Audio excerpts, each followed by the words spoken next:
A Soso Produções convida você a se tornar um patrocinador. Semeie no nosso ministério. Com a sua oferta poderemos produzir muito mais vídeos. Este é um ministério independente e, por isso, precisa da sua participação. Inscreva-se no canal e compartilhe os vídeos. Seja um multiplicador desta visão.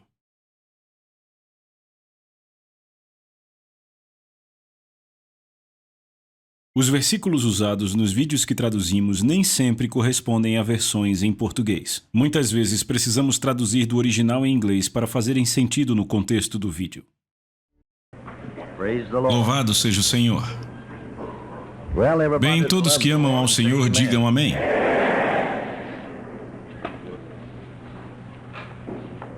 Glória a Deus. Abram suas Bíblias em Romanos capítulo 8 e Provérbios capítulo 20. Certo, já abriram a Bíblia em Romanos capítulo 8, Provérbios capítulo 20. Pois tantos quantos, Romanos 8,14, pois tantos quantos são guiados pelo Espírito de Deus, esses são os filhos de Deus. E então notem o versículo 16. O mesmo Espírito, ou como em muitas traduções diz, Ele mesmo, testifica com o nosso espírito que nós somos os filhos, veja, os filhos de Deus. Então, Provérbios capítulo 20, verso 27. O espírito do homem é a luz do Senhor, que esquadrinha todo o interior até o mais íntimo do ventre. Algumas traduções dizem, à margem da minha Bíblia diz, o espírito do homem é a lâmpada do Senhor. Bem, isso significa que Deus nos iluminará e nos guiará através de nossos espíritos. Ontem estabelecemos o fato de que o homem é um ser espiritual, ele tem uma alma e vive num corpo físico. Que a parte do homem que nasce de novo é o seu espírito, e que ele deve renovar a sua mente, que é a parte de sua alma, com a palavra de Deus, e que ele deve apresentar o seu corpo um sacrifício vivo, santo e agradável a Deus, que é o seu culto racional. Mas nós queríamos estabelecer primeiro que o homem é um ser espiritual, pois o Espírito do homem é a lâmpada do Senhor. Deus nos ilumina, Deus nos guia através dos nossos espíritos. Primeiro, Ele nos guia pelo testemunho interior. A Bíblia disse aqui, neste versículo 16 de Romanos 8, que o próprio Espírito testifica com os nossos espíritos que somos os filhos de Deus.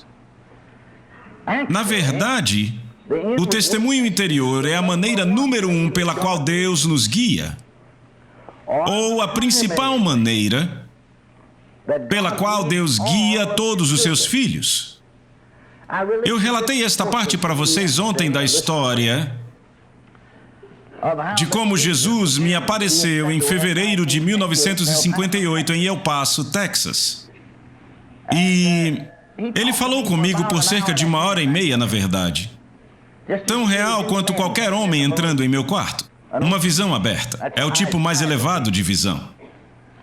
Ele falou comigo por uma grande parte do tempo sobre o ministério do profeta, mas esse não é meu assunto hoje. Mas, no decorrer desta conversa, ele disse, eu não coloquei profetas na igreja do Novo Testamento para guiar a igreja.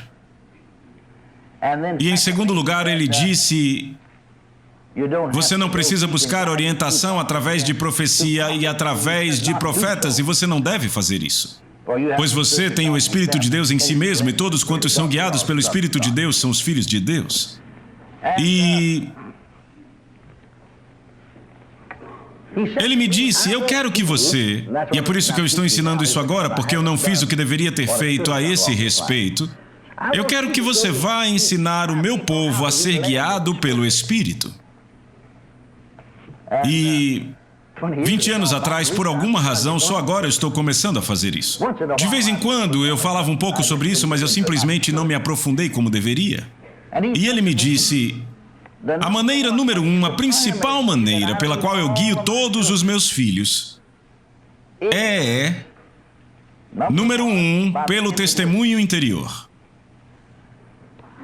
Agora haverá outras maneiras, algumas vezes as coisas são confirmadas através do ministério do profeta. Mas você não é conduzido ou guiado dessa forma. Você notará que Ágabo, o profeta, não deu a Paulo nenhuma orientação. Ele não lhe disse o que fazer. Por ele ser um vidente, tudo o que ele fez foi dizer a Paulo que estava à sua frente e deixou que ele tomasse sua própria decisão. Alguns pensam que Paulo errou o alvo, mas ele não errou. Porque se tivesse, quando Jesus apareceu a ele depois que ele foi preso, ele teria dito a ele: você errou. Agora eu sei, porque algumas vezes eu errei, o Senhor me apareceu depois e a primeira coisa que ele disse foi essa: você não teria se metido nessa confusão se tivesse me ouvido. Amém. Então ele teria dito isso a Paulo, mas ele disse: não temas, Paulo, não tenha medo. Você deve dar testemunho do meu nome perante o rei e César, entende? E graças a Deus ele o fez. Não, ele não errou. Bem, Deus o faz e nós entraremos em outras maneiras que ele guia, mas a maneira número 1, e aqui está algo que ele me disse. Agora, ele me falou sobre ir pregar em certos lugares. Eu disse a vocês ontem, vou repetir de novo. Ele disse: você aí sentado me ouve falando com você, mas eu não vou te guiar mais dessa forma. 20 anos se passaram e nunca mais aconteceu. Você vai ter que aprender, assim como todo mundo, a ouvir o testemunho interior. E se você aprender a seguir esse testemunho interior, aprender a seguir meu espírito, principalmente pelo testemunho interior, ele disse: eu estou interessado em cada aspecto, em cada área da sua vida. Veja, às vezes pensamos que Deus está interessado na área espiritual das nossas vidas, mas Ele está interessado em suas finanças, está interessado em cada área. E se você aprende a seguir esse testemunho interior, ele me disse: Jesus, sentado bem ali ao meu lado, ele disse: eu vou te enriquecer. Eu não sou contra meus filhos serem ricos. Eu sou contra eles serem avarentos. Bem, eu não diria que segui 100% esse testemunho interior, mas simplesmente por seguir esse testemunho interior, ele fez exatamente o que disse que faria, ele me enriqueceu. E o que ele fez por mim, ele fará por você. Agora, não significa que acontece da noite para o dia. Amém? Até o próximo sábado, sabe? Mas, à medida que você aprende a desenvolver seu espírito e seguir esse testemunho interior, ele te guiará em todas as áreas da sua vida. Eu conheci um homem lá no Texas que, quando tinha 12 anos, nunca tinha tido um par de sapatos. Ele era pobre assim, ele nasceu no leste do Texas, numa cabaninha de madeira. Nunca teve um par de sapatos, até os 12 anos de idade. Nunca teve mais do que a 5ª série. Isso na época que dinheiro era dinheiro. Amém. Quer dizer, quando você tinha $1 milhão, $1 milhão, sabe, um milionário era um milionário. 1 milhão não vale muito mais hoje. Amém. Sabe, não é mais tanta coisa, quer dizer, eu consigo me lembrar quando era muito. Eu consigo me lembrar, eu achava que $100 era muito. E você? Mas, eu quero dizer, nos dias da depressão, ele já tinha feito 1 milhão, quer dizer, naqueles dias, $1 milhão, meu irmão, era $1 milhão. 5ª série, sem experiência. Sabe, sem educação em negócios, simplesmente... E... eu conhecia bem, eu levei um sujeito à casa dele uma vez porque ele investia em coisas diferentes. E esse homem tinha alguém que queria que ele investisse. Eu sabia que ele não iria. Ele perguntou: como você sabe? Eu disse: pelo testemunho interior. E ele não investiu. Mas 2 pessoas diferentes me disseram, e um estava na Califórnia e outra em Minnesota, que estiveram na casa do homem, não apenas uma vez, mas muitas vezes como hóspedes, porque naqueles dias de depressão, rapaz, ele tinha uma mansão. E eles disseram, ele disse a eles, agora escute com atenção. Eles disseram que ele disse, um da Califórnia e o outro, você entende que eles não sabiam um do outro? Mas ele disse a mesma coisa para cada um deles. Ele disse, todos esses anos, em negócios e investimentos, porque ele sempre investiu seu dinheiro, foi assim que ele fez, eu nunca perdi um centavo. Nem um centavo. Esse é o melhor histórico que eu já ouvi, supera o meu. E quanto ao seu? Amém. Eu nunca perdi um centavo. Nunca perdi um centavo, nunca investi em nada que não desse lucro. Eu sempre faço o seguinte, não importa o que aconteça, qualquer um que apareça com uma ideia ou, sabe, alguém querendo que eu invista em algo, minha primeira reação é mental. Minha cabeça pode dizer, rapaz, você seria um tolo de colocar seu dinheiro nisso, vai perder até as calças. Mas ele disse, eu sei que quando Jesus disse, quando orar, entre no seu quarto, isso não significa que necessariamente você tenha que entrar no quarto para orar. Eu sei disso, ele quer dizer se isolar das coisas. Mas por outro lado, ele tinha um grande closet em seu quarto que era maior do que o meu quarto na época. Agora eu tenho um closet que é maior do que alguns quartos que eu costumava ter. Amém. Ou quase tão grande. E então, ele disse, eu entro nesse closet e eu oro sobre aquilo. A minha cabeça diz, você seria um tolo de investir nisso. Mas eu espero tempo suficiente até ouvir o que meu espírito diz. Às vezes espero 3 dias. Isso não quer dizer que eu fico lá 24 horas por dia. Eu saio e como uma refeição, mas geralmente eu pulo algumas. E eu saio e durmo um pouco, mas em outras palavras, na maior parte do tempo eu estou esperando sozinho, até saber aqui dentro por testemunho interior. Meu coração dizia, vá, invista. Minha cabeça dizia, rapaz, se fizer isso vai ser um tolo, vai perder tudo. Mas eu nunca perdi um centavo, ele dizia. Nunca em todos esses anos. E então de novo outra pessoa vinha com um negócio e ele dizia, minha cabeça dizia, melhor entrar nessa, porque sabe, ele é um homem de negócios. Agora veja, ele conseguiu, ele enriqueceu. Mas ele disse, eu não dou atenção à minha cabeça, eu entro naquele closet e espero, às vezes a noite toda, só esperando. Sabe, eu oro, leio a minha Bíblia, mas muitas vezes apenas espero, apenas fico quieto, até poder ouvir aqui dentro o que o meu coração diz. E meu coração dizia, não faça, minha cabeça dizia, vai, e o meu coração dizia, melhor não entrar nisso, então não entrei. Então o que ele fez? Ele aprendeu a seguir o testemunho interior. E Deus o guiou em seus negócios até lá no final dos anos 30, início dos 40, ele já tinha mais de 2 milhões. Não parece muito agora, mas meu irmão, isso era muito naquela época. Amém. Bem, Deus o estava guiando. Agora você acha que Deus o amava mais do que nos ama? Não, ele tirou tempo para ouvir a Deus. Ele tomou passos e meios e medidas para esperar. Veja, esse homem interior, e falamos sobre o homem interior ontem, a Bíblia diz, Paulo disse, ainda que o nosso homem exterior se corrompa, o homem interior, contudo, se renova dia a dia. O homem interior é o homem espiritual. E Deus diz que o espírito do homem é a lâmpada do Senhor. Agora, esse homem interior tem uma voz que chamamos de consciência. Ou, às vezes, chamamos de intuição. Chamamos de orientação interior, testemunho interior. Eu ouvi um certo indivíduo, não vou falar o nome, mas muito bem sucedido. Um homem no ministério.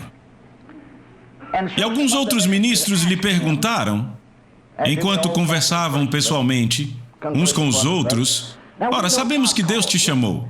Nós sabemos que a unção do Espírito de Deus está sobre você. Mas agora, do seu ponto de vista, veja, o homem tem a sua parte a desempenhar, assim como Deus tem uma parte a desempenhar. Do seu ponto de vista, você diria que houve alguma coisa que você fez, que você diria que contribuiu mais para o seu sucesso do que qualquer outra coisa? E aquele homem disse, eu sempre sigo minhas premonições mais profundas. O que ele estava dizendo? Ele apenas estava dizendo, eu sempre ouço o meu espírito e faço o que o meu espírito me diz para fazer. Eu sigo esse testemunho interior. Eu disse aqui que esse homem interior tem uma voz e que nós a chamamos de consciência. Agora, será que a sua consciência é um guia seguro? Sim, se o seu espírito se tornou um novo homem em Cristo. Então a sua consciência é um guia seguro, porque a sua consciência é a voz do seu espírito. Se o espírito de um homem é um novo homem, 2 Coríntios 5,17, portanto, se alguém está em Cristo, é nova criatura, as coisas velhas já passaram, eis que tudo se fez novo. Agora, isso é no espírito dele, não é? Isso é nesse homem interior, não é? Primeiro, ele é uma nova criatura. Aleluia, um homem totalmente novo.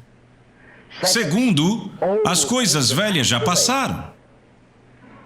A natureza do diabo em seu espírito se foi, agora ele tem a natureza de Deus em seu espírito.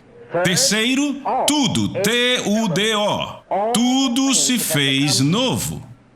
Isso é em seu espírito, não em seu corpo ou em sua mente, mas em seu espírito. Bem, veja então, se o seu espírito é um novo homem, com a vida e a natureza de Deus nele, então ele é um guia seguro. Agora, uma pessoa que nunca nasceu de novo não poderia seguir a voz do seu espírito. Agora, conectando duas coisas aqui. Primeiro, há um testemunho interior, apenas uma intuição interior, e depois há uma voz interior. Nós a chamamos de voz mansa e delicada, que é a sua própria consciência ou a voz do seu próprio espírito falando com você. Mas lembre-se, o espírito do homem é a lâmpada do Senhor. Amém. O espírito do homem é a lâmpada do Senhor. Deus usará meu espírito, então a voz do meu espírito falando comigo, que é a voz interior ou a voz interna, é Deus falando comigo. Eu estou falando com pessoas nascidas de novo.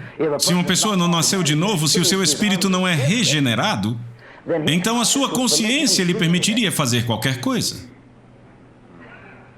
Amém? Mas veja, quando você tem a natureza e a vida de Deus em você, sua consciência não permitirá que você faça qualquer coisa. E se você nasceu de novo, você tem a vida de Deus. Deus amou o mundo de tal maneira que deu o seu único Filho para que todo aquele que nele crê não pereça, mas tenha a vida eterna. O salário do pecado é a morte, mas o dom gratuito de Deus é a vida eterna. Alguém diz, bem, isso significa que vamos viver para sempre no céu. Não, não significa não. João disse na sua primeira carta, essas coisas escrevi a vocês que creem no nome do Filho de Deus para que saibam que têm a vida eterna. Presente, tem a vida eterna. Nós a temos agora. Nós a temos agora, aleluia. E então, se você é um cristão nascido de novo, veja, você tem a vida de Deus em seu espírito, tem a natureza de Deus em seu espírito. Ou se as pessoas aprendessem a seguir seus espíritos. Se aprendessem a tirar vantagem daquela vida que está nelas.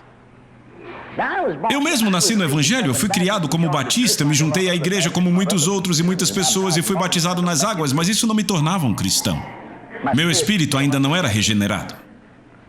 Mas eu me lembro que no leito de enfermidade eu fiquei acamado, fui afligido toda a minha vida porque eu tinha um problema de coração, não podia correr e brincar como outras crianças aos 15 anos de idade. Fiquei totalmente acamado e passei 16 meses no leito de morte. E eu fui curado em agosto de 1934, como um garoto batista lendo a Bíblia metodista da vovó, e eu voltei para o ensino médio. Bem, eu tinha perdido um ano do ensino médio porque eu estava acamado, veja, 16 meses. E até eu nascer de novo, eu já tinha completado 2 anos do ensino médio. E eu mal passava em algumas matérias. E na minha época, eles me davam notas A, B, C, D. E se você tirasse um D, e eles mudaram isso no ano seguinte, antes de eu sair do ensino médio, mas naquela época, se você tirasse um D em qualquer matéria, você tinha que refazer o ano inteiro. Mais tarde, eles mudaram para que você só refizesse aquela matéria. Mas naquela época, se você tirasse um D em qualquer matéria, era reprovação, então mesmo as matérias que você tinha passado, você ficava naquela série e fazia o ano inteiro de novo. E eu me lembro, apenas um ano antes de eu ficar acamado, a professora me disse porque eu tinha um C- em 2 matérias. Ora, um C-, sabe, é quase um D. E ambos os professores disseram, olha, tivemos que te dar 2 pontos para você não tirar um D. Vejam, ao me darem 2 pontos, isso me fez tirar um C-. Eles disseram, bem, nós pensamos, naquele tempo nós fazíamos uma prova mensal a cada 6 semanas, enfim. Eles disseram, talvez a gente tenha errado em algum ponto, em algum lugar ao longo dos anos, então nós te demos esses 2 pontos para você passar. Mas depois que eu nasci de novo, nunca mais eu tirei nada abaixo de A no boletim. Eu tirei um A menos uma vez, o resto foi só A. Veja que dias eram aqueles. Eu nunca levei um livro para casa para estudar, nunca levei um livro para casa para estudar. Não sabia nada sobre o batismo no Espírito Santo. Mas sabe o que eu sabia? Que eu tinha a vida de Deus dentro de mim. E sabe o que eu fazia? Toda manhã, quando eu ia para a escola, veja, o Espírito de Deus me guiava. Meu coração me dizia para fazer isso. Meu coração me dizia. Eu ouvia meu coração. Eu ouvia o meu Espírito, entende? Em vez da minha cabeça. Eu dizia ao Senhor, toda manhã, eu tinha uma pequena conversa com Ele sempre. Enquanto eu caminhava pela estrada para a escola, eu dizia... Senhor, eu li no Antigo Testamento que Daniel e 3 jovens hebreus estavam na escola lá na Babilônia. E você lhes deu favor com o diretor da escola. E então, quando os 3 anos de treinamento terminaram, eles eram 10 vezes mais inteligentes em sabedoria e assim por diante do que todos os outros. Ora, eu tenho a sua vida em mim, porque João, no 1º capítulo, no versículo 4 diz, nele estava a vida e a vida era a luz dos homens. Luz representa desenvolvimento. Então, essa vida de Deus em mim e meu espírito me domina. Eu apenas ouvia meu coração. Agora, isso não significa que eu negligenciava meus estudos no período de estudo. Eu estudava lá na escola e ouvia atentamente na aula tudo o que era dito. Mas a minha mentalidade aumentou ao receber a vida eterna em meu espírito e renovar minha mente com a palavra de Deus. Minha mentalidade aumentou entre 30% a 60%. Aleluia, a vida de Deus. Isso não acontece só comigo. Já vi pessoas cuja mentalidade aumentou 90%. Eu vi uma garota numa igreja uma vez que aos 18 anos engatinhava pelo chão como um bebê. A mãe dela disse que a mandou 7 anos para a primeira série. Naquela época, as crianças não começavam a escola até os 7. Foi para a escola 7 anos, nunca saiu da primeira série, nem escrevia o próprio nome. Finalmente pediram para ela não ir mais, uma garota grande de 14 anos brincando com crianças de 6 anos. Mas eu a vi ir ao altar uma noite e ser salva. Eu a vi ser cheia do Espírito Santo no momento em que ela nasceu de novo. Veja, porque, quer dizer, apenas alguns dias antes ela estava engatinhando no chão sobre os bancos para chegar onde queria ir. Sabe, toda desarrumada, mesmo tendo 18, 19 anos, o cabelo nunca estava penteado. Na noite seguinte ela veio à igreja, sentou-se, agiu bem, parecia bem, e o cabelo penteado. Amém. Anos depois, eu estava pregando naquela igreja. Voltei lá para fazer o funeral de um senhor que tinha ido para o céu. E perguntei à secretária da igreja, sabe, o que aconteceu com ela? Ela me levou à varanda da frente da escola dominical e disse, está vendo aquelas casas novas sendo construídas ali na expansão da cidade? Eu disse, sim. Ela disse, é ela quem está construindo.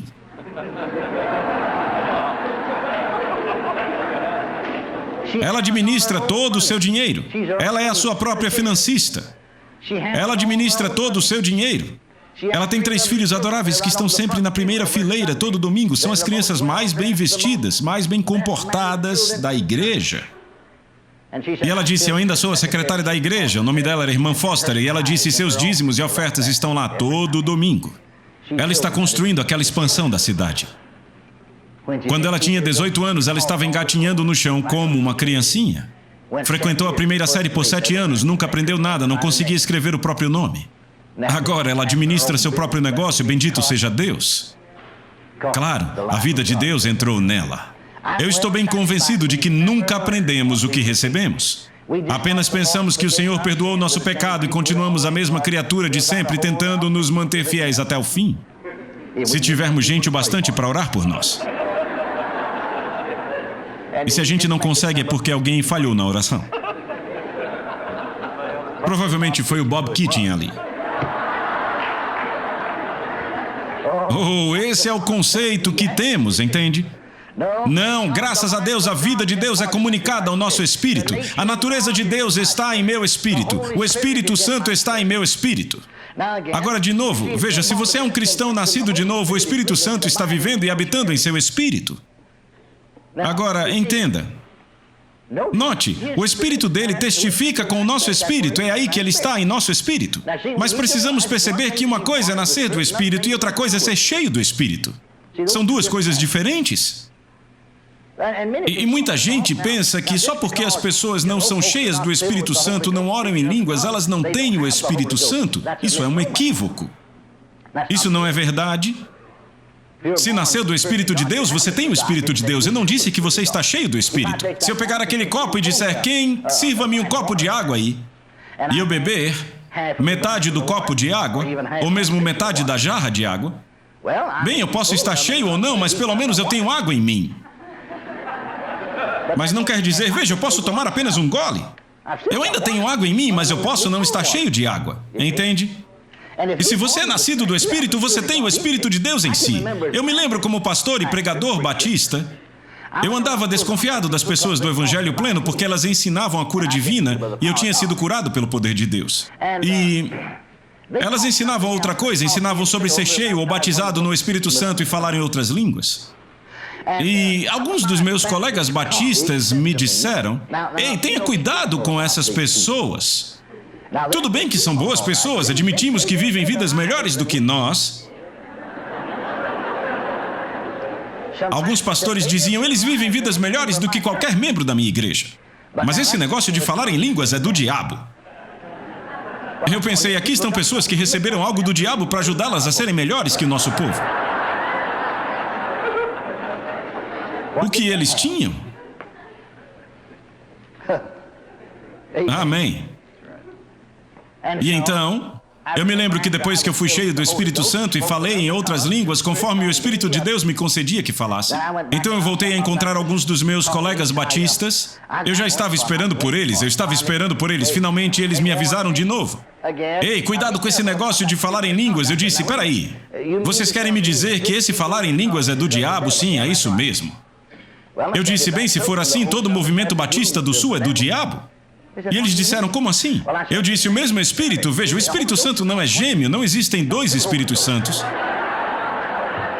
Você está ouvindo?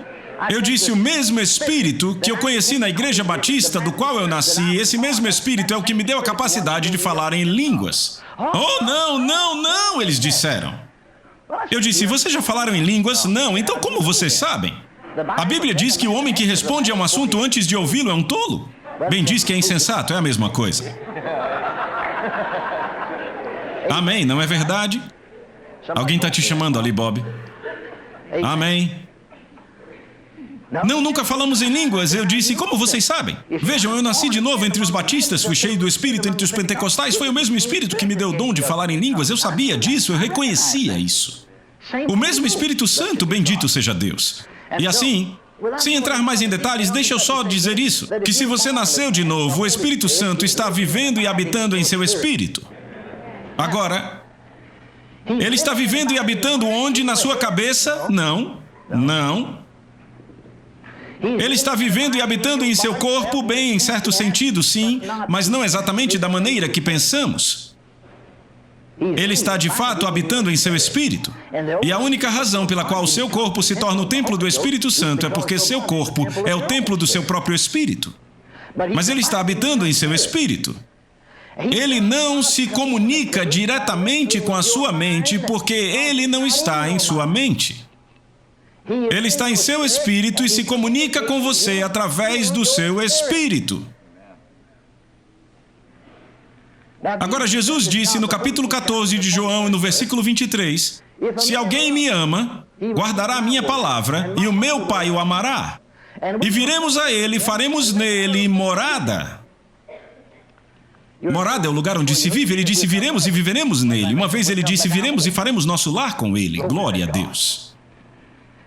Então Paulo disse em 1 Coríntios 3,16, não sabeis vós que sois templo de Deus?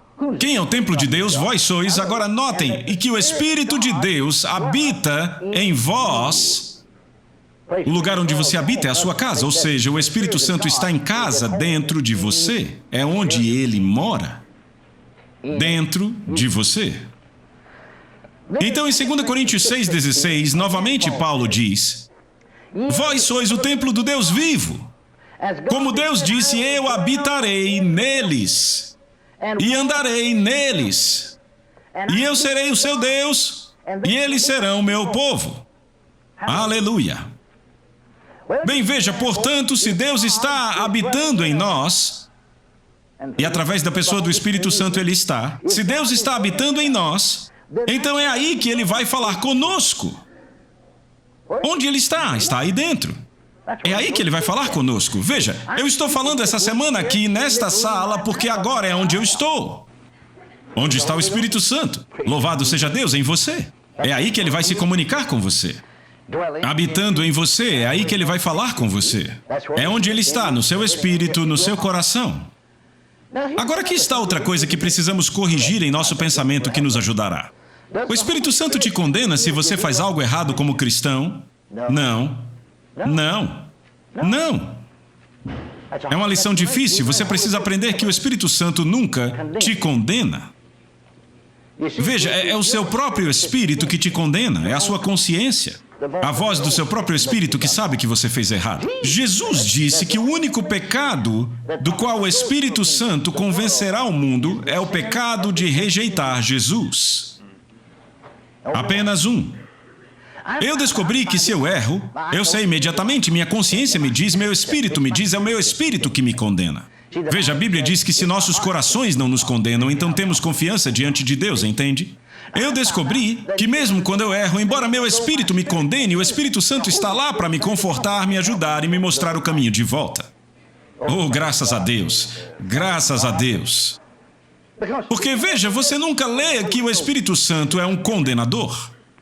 Isso é reservado para algumas senhorinhas da igreja.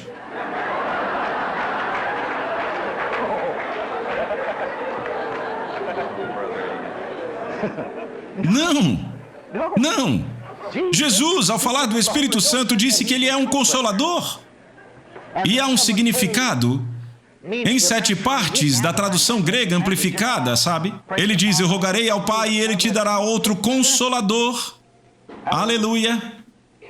Outro consolador, conselheiro, ajudador, fortalecedor, intercessor, advogado e auxiliador.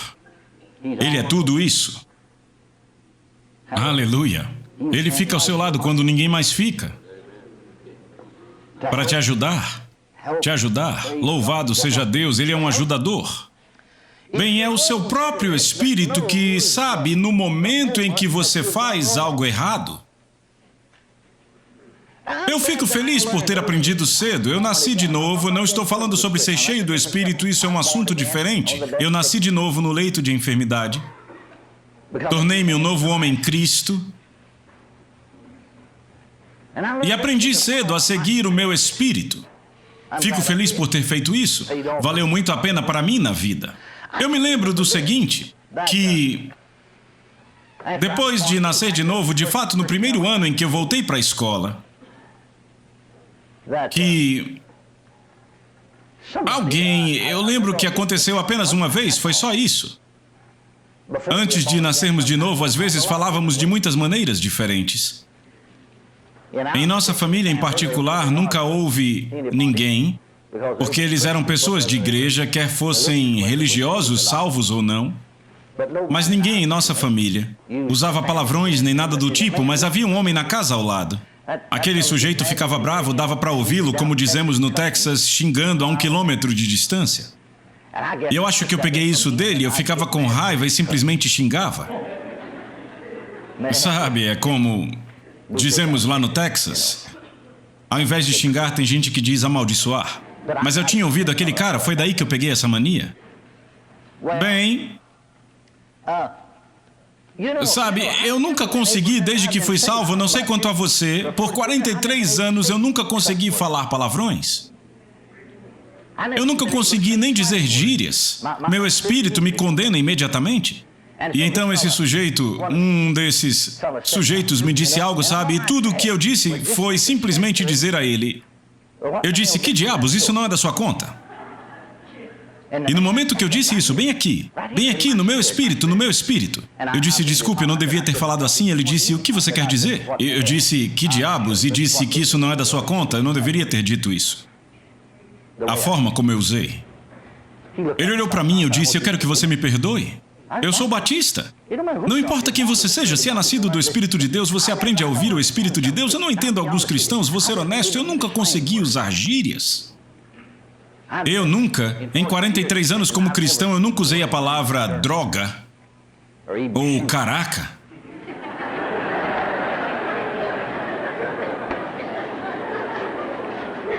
Amém! Eu estou falando a verdade porque eu ouço o meu espírito.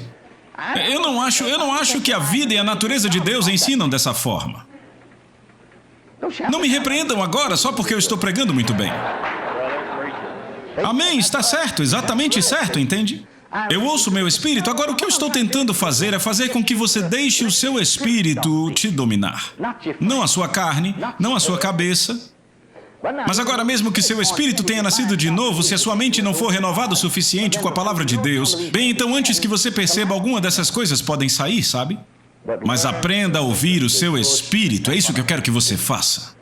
No momento em que eu falei aquilo, sabe, eu nem usei o que chamamos de palavrão, mas foi como se eu tivesse xingado só por falar daquele jeito imediatamente. No meu espírito, eu sabia daquilo, eu soube daquilo. Seja sensível ao seu espírito. Seja sensível à voz do seu espírito, que é a sua consciência. Agora, Paulo disse, eu queria que tivéssemos tempo, mas por hoje não teremos. Algum dia eu quero... Porque eu tenho todas as passagens juntas sobre isso, mas Paulo diz algumas coisas muito esclarecedoras sobre sua consciência, que é a voz do seu espírito, e de fato, se você pegar tudo isso junto que Paulo disse ao escrever essas cartas à igreja sobre a sua consciência, descobrirá que Paulo simplesmente resumiu, eu resumi e simplesmente disse, eu sempre obedeço à minha consciência. Agora, o que isso significava? Significava que ele sempre obedecia ao seu espírito. Nós precisamos aprender a fazer isso. Certo, então vamos voltar a Romanos 8,16. O próprio Espírito, ou Ele mesmo, testifica com o nosso espírito que somos filhos de Deus. Muitas vezes as pessoas pensam que esse testemunho do qual ele está falando é algo físico, sabe? Elas entram no campo dos sentimentos e dizem, bem, eu simplesmente sinto tal e tal coisa. Então, quando perdem esse sentimento, dizem, bem, acho que nem sou salvo. Ou elas oram e seus sentimentos, sabe, são bons e dizem, bem, eu sinto que Deus me ouviu. Eu nunca andei por sentimentos, aprendi isso há muitos anos. Eu nunca teria sido curado se tivesse andado por sentimentos, mas eu andei pela fé. Ele não diz que o Espírito testifica com os nossos corpos, ele diz que testifica com nossos espíritos. O sentimento é a voz do corpo. A razão é a voz da alma ou a voz da mente. A consciência é a voz do Espírito. Amém. Agora, se formos por sentimentos, então vamos ter problemas. Eu estou falando de sentimentos físicos. Não faz diferença se você sentiu que Deus ouviu a sua oração ou como você se sente. Se a palavra de Deus afirma isso, então é verdade. Baseie a sua fé no que a palavra de Deus diz. E você sempre sairá por cima. Se ele disse que respondeu, que ouviu minha oração e respondeu, então bendito seja Deus, ele o fez. Baseie a sua fé na palavra de Deus, não nos sentimentos. Agora, Romanos 8,16, que acabamos de ler, não diz que o Espírito testifica com nossos corpos ou com nossos sentimentos. Disse que o Espírito testifica com o nosso espírito. Veja, a palavra e o Espírito concordam, a Bíblia diz.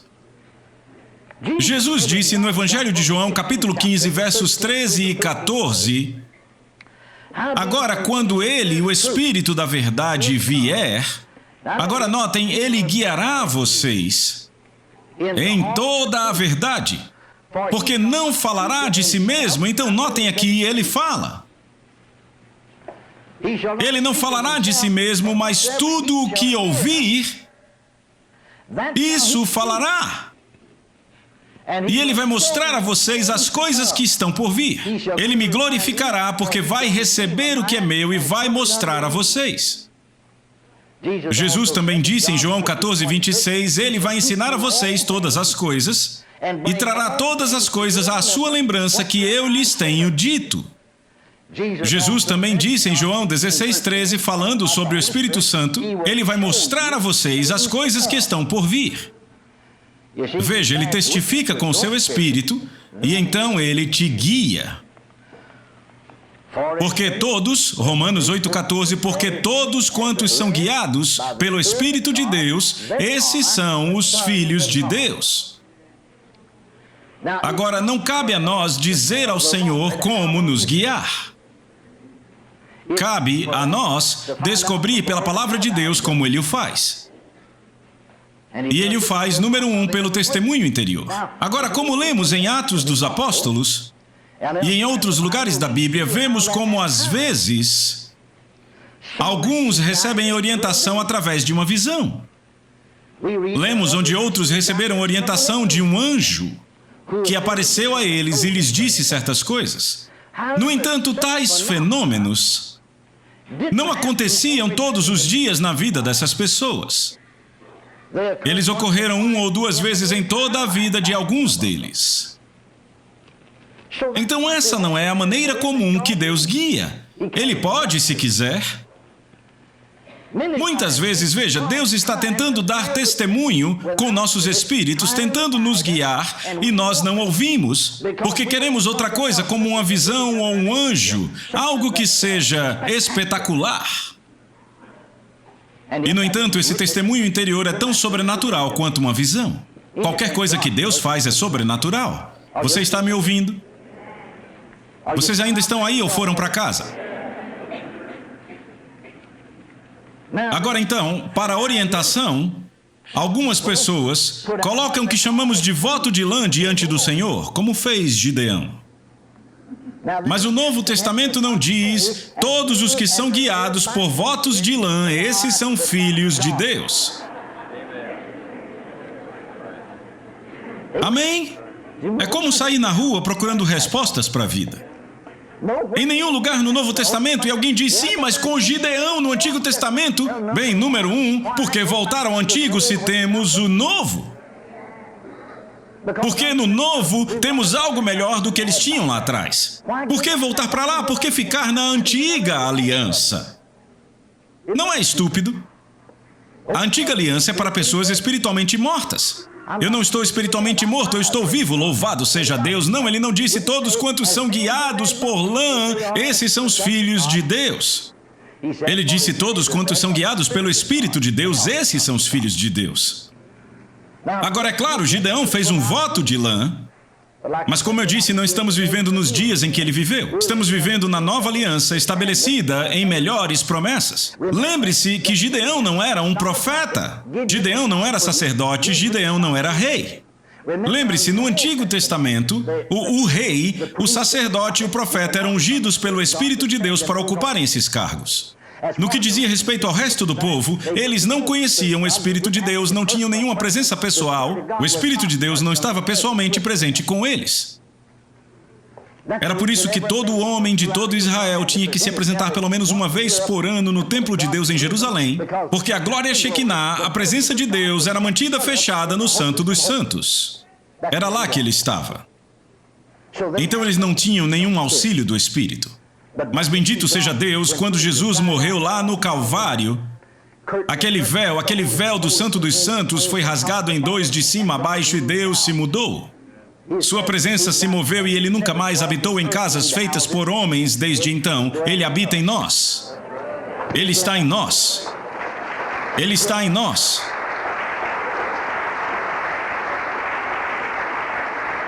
Agora, já que estamos nesse assunto, eu te digo, não deixe que outra pessoa guie você. Busque em si mesmo. E essa é apenas uma, eu tenho mais objeções.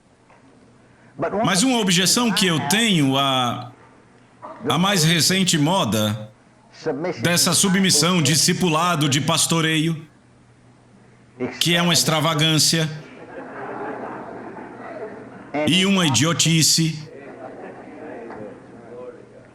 é que isso mantém as pessoas como bebês espirituais. Você tem que depender de outra pessoa para te dizer o que fazer. Enquanto você for assim, sempre será um bebê.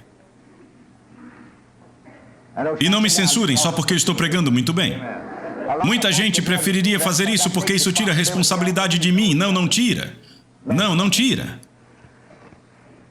Eu percebo que às vezes precisamos da ajuda uns dos outros, mas eu vou te dizer a verdade sobre ouvir os anciãos da igreja. Isso quase me custou a vida.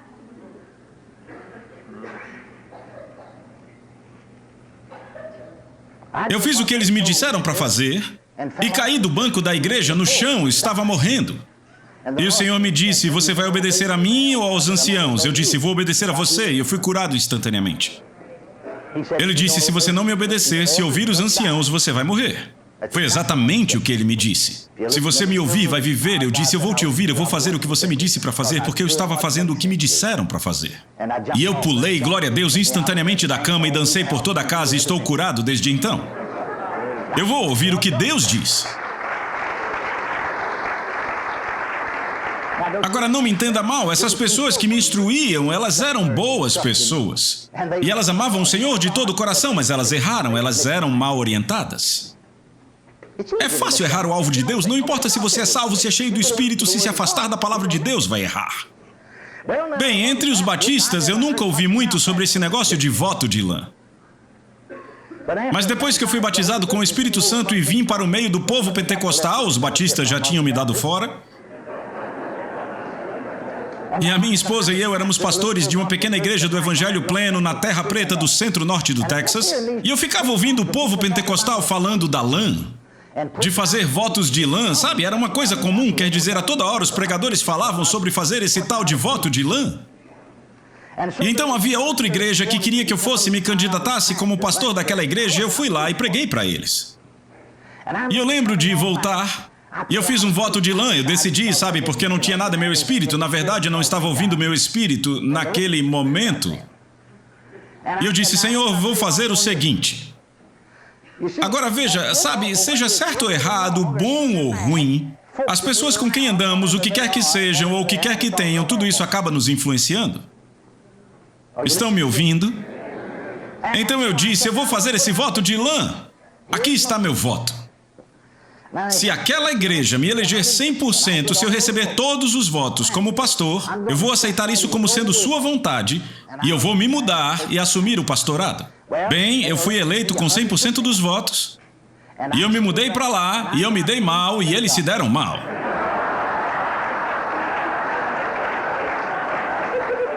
Nós dois erramos o alvo de Deus 100%. Toda aquela igreja errou o alvo de Deus 100%.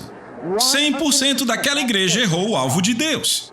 Eu errei o alvo de Deus por fazer o voto de lã. Olhando para trás agora, eu percebo que eu tive um bloqueio em meu espírito o tempo todo, mas eu não decidi ouvir. Bem, eu aguentei firme porque eu disse a eles que ficaria por um tempo, pelo menos um ano, e eu sou um homem de palavra. Você nunca será capaz de andar pela fé se não mantiver sua palavra. Porque para poder andar pela fé, você tem que ter confiança em sua própria palavra. Veja, Marcos 11:23 disse, qualquer que disser... Sabe, para dizer algo você tem que falar palavras, qualquer um que disser, e não duvidar em seu coração, mas crer que se fará o que diz, e o que você diz são palavras. Crer que se fará o que diz, ele terá tudo aquilo que disser. Veja, duas coisas, você crê no coração e crê nas palavras. Se você não é uma pessoa de palavra, nunca será uma pessoa de fé. Por isso muita gente não consegue nada, a palavra delas não tem valor. Mas se eu der a minha palavra, mesmo que me mate, eu a cumprirei. A Bíblia diz nos Salmos que uma das características de uma pessoa espiritual é aquele que jura com dano seu e não volta atrás. Se eu dei a minha palavra, a não ser que me liberassem ou se Deus me dissesse algo diferente, mas se não me liberarem, eu manterei minha palavra. Eu farei o que eu disse que faria. Amém. E então, eu disse a eles que ficaria pelo menos um ano, fiquei 14 meses.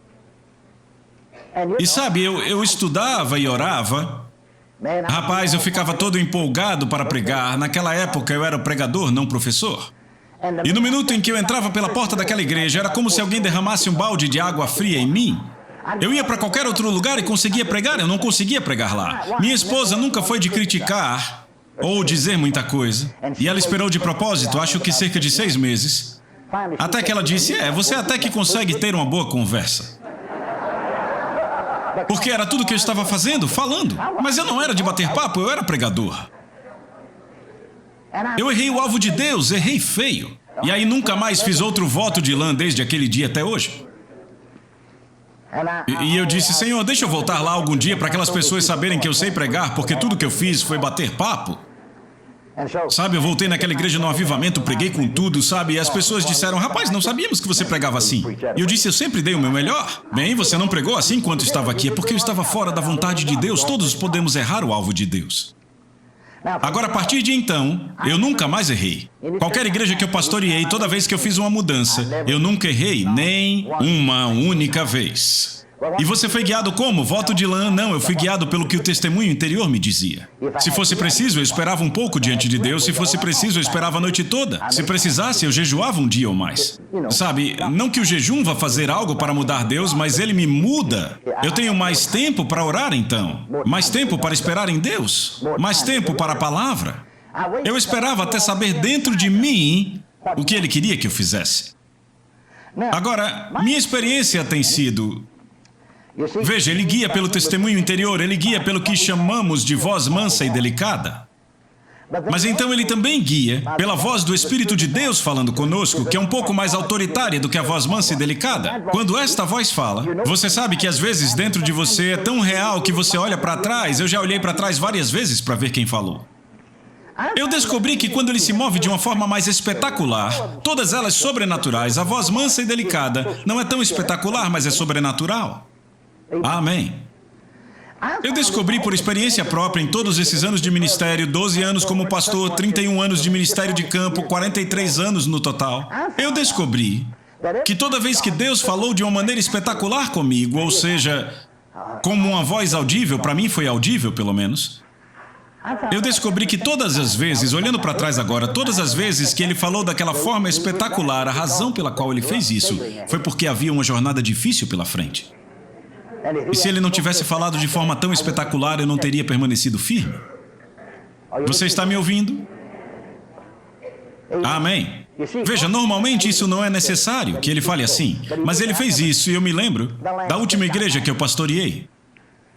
Eu tinha ouvido dessa igreja que tinha uma vaga de pastor no distrito de Van, no Texas. Eu disse à minha esposa, não tinha nenhuma direção, não sei, eu faço as coisas diferentes de muita gente. Mas eu disse, que mal faria eu ir até lá e pregar?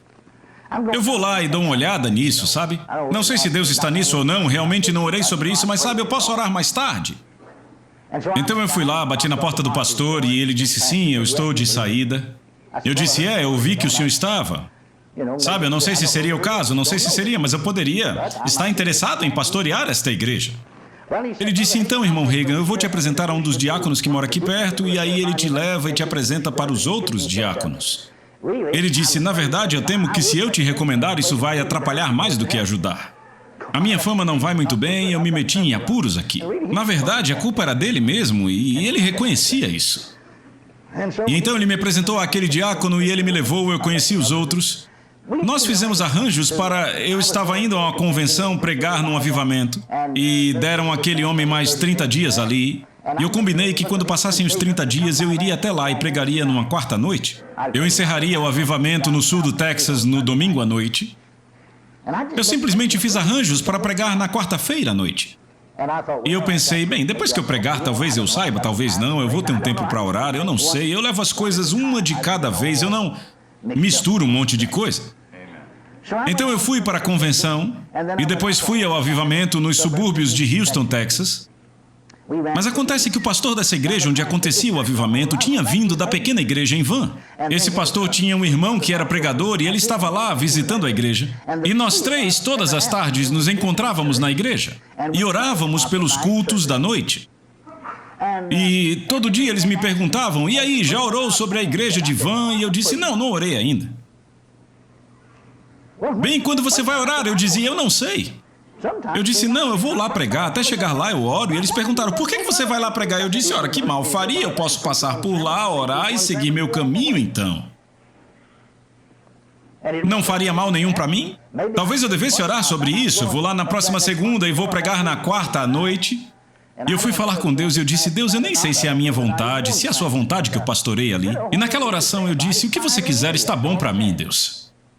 Foi tudo o que eu disse e com a mesma clareza eu pulei e olhei para trás. Eu realmente achei que o pastor ou seu irmão tinham entrado no quarto e falado, estavam me imitando, talvez, sabe, só brincando comigo. Mas eu ouvi essa voz, para mim foi audível, dizia, você será o próximo pastor em Van e essa será a última igreja que você pastoreará. Bem, alguém poderia interpretar isso de 1000 maneiras diferentes?